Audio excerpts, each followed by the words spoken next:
Voy a comenzar ahora con las técnicas de evaluación de proyectos de inversión. En este curso les voy a presentar las tres más importantes, sus formulaciones, interpretaciones y cómo se pueden utilizar en conjunto para evaluar la viabilidad económica de un proyecto. Voy a comenzar con la técnica más sencilla y a la vez la que considero que nada más debería ser una referencia y que no es la más práctica a la hora de hacer una evaluación. Me refiero al periodo de recuperación, que en inglés se le conoce como payback. Tal cual como su nombre lo indica, es el tiempo requerido para que una empresa recupere su inversión inicial en un proyecto. Y esto debería ser lo mínimo que se debería cumplir. Si yo voy a invertir, por lo menos debo cubrir ese costo, esa adquisición. Ahora, para hacerlo, la fórmula, irónicamente, es la más sencilla de explicar, es la que tiene más errores o detalles y la fórmula tiende a ser tediosa. Vamos a considerar estas variables A, B, C y D y cada una significa algo diferente. Básicamente tenemos que determinar el valor de cada letra y aplicar la fórmula. A significa el año cuyo flujo de caja acumulado no exceda la inversión inicial. Cuando me refiero a flujo de caja acumulado, literalmente es la suma de los flujos de caja. B sería el monto de la inversión inicial. C sería el flujo de caja acumulado del año que escogimos en la letra A. Y la letra D sería el flujo de caja del año posterior, que sería A más 1. ¿Se ve tedioso? Sí, pero lo vamos a ver en un ejercicio y lo vamos a aplicar en Excel también. ¿Cuál es el criterio de aceptación del periodo de recuperación? Básicamente, si este resultado es menor a algún periodo máximo aceptable, la propuesta es viable. Es decir, de manera arbitraria, la gerencia tiene que determinar un goal o una fecha, bueno, un periodo, mejor dicho, en donde se espera recuperar la inversión. Y esto puede ser 2 años, 3, 5, 10. Y claro, si el periodo de recuperación producto de esta fórmula da menor a ese periodo establecido, podemos decir que la propuesta es viable. Ya aquí pueden observar algunos detalles que me dicen, mira, esta quizás no sea la mejor referencia.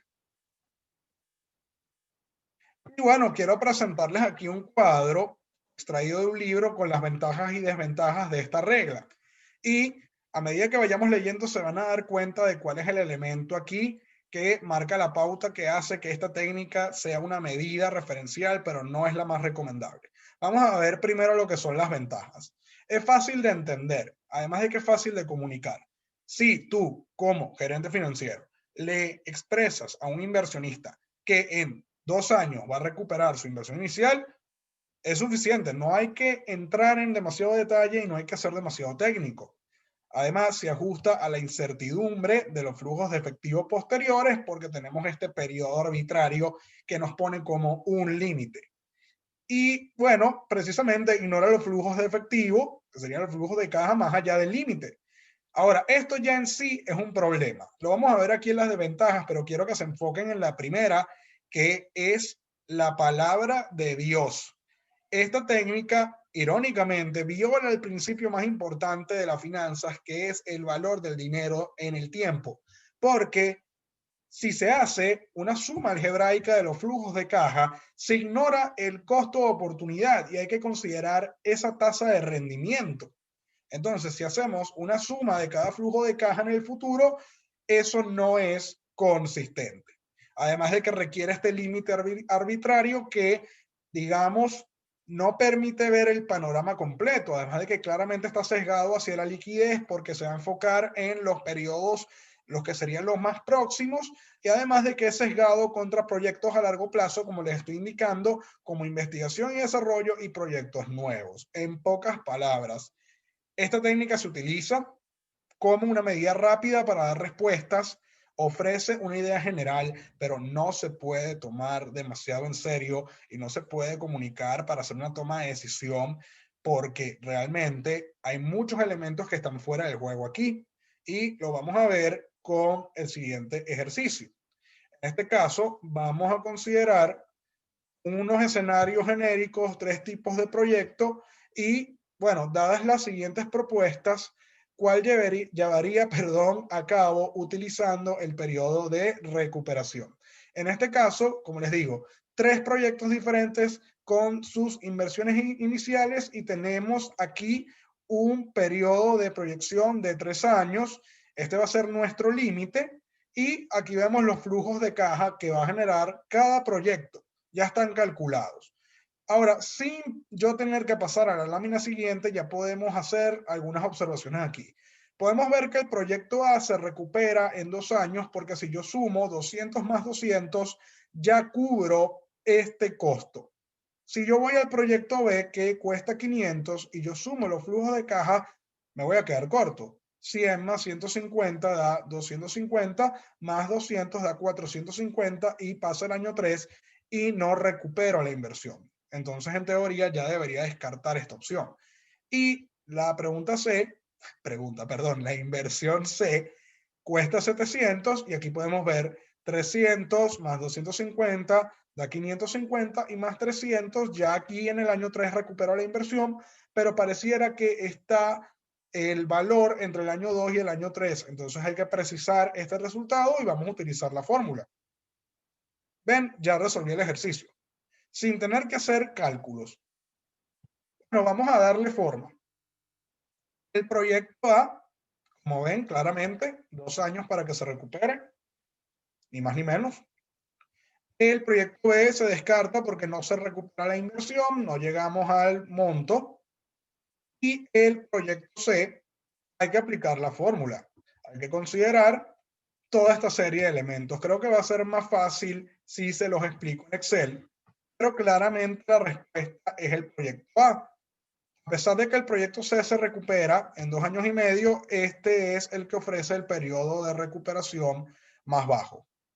Ahora, vamos a plantear esto en Excel y aquí tenemos el archivo.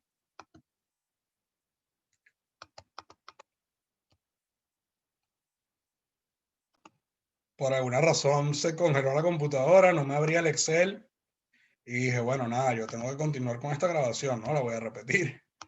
Ok, bueno, aquí tenemos el archivo donde pueden ver las 3 opciones de inversión. Ya sabemos que el proyecto B no aplica. Vamos a hacer los cálculos para los otros 2. Aquí ya lo podemos observar. Aquí yo pudiera poner 2, pero vamos a aplicar la fórmula para que vean cómo es. Primero, vamos a determinar cada una de las letras. Sabemos que el año A es aquel en donde el flujo de caja acumulado no va a exceder la inversión inicial. Entonces, podemos ver que ya la inversión se cubre en el año 2. Entonces, ese va a ser nuestro valor de A. Luego le vamos a sumar lo que viene ahora, abrimos paréntesis, ponemos aquí el monto de la inversión inicial. Como está negativo, vamos a ponerle aquí un signo menos para que sea positivo. Adicional, le vamos a restar el flujo de caja acumulado del año A. Para eso uso la función suma aquí y voy a incorporar estos 2 elementos. Cierro aquí paréntesis y ahora lo voy a dividir entre el flujo de caja del año A más 1. En este caso sería 200. Ok, para evitarnos problemas con la estructura, vamos a poner un paréntesis adicional. Y como pueden ver, efectivamente, aplico la fórmula y da 2. ¿Qué vamos a hacer para efectos de simplificar esto? Vamos a poner la misma fórmula en el proyecto C, pero vamos a cambiarle los datos.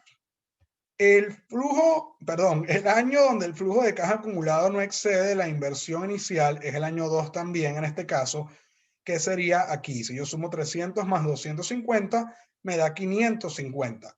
Pero no puedo sumarle el año 3 porque ya supero la inversión inicial. Entonces, por ese lado voy bien. Aquí voy a cambiar la inversión inicial y voy a poner 700. Esta suma la voy a cambiar también y voy a poner aquí 300 y 250. Para finalizar, voy a poner aquí el flujo de caja del año 3, que es 300, y tenemos el resultado. Claramente optamos por el proyecto A como el ganador de esta contienda. Bien, con esto ya cubro lo que es el periodo de recuperación. En el siguiente video voy a abarcar otra técnica de evaluación de proyectos de inversión.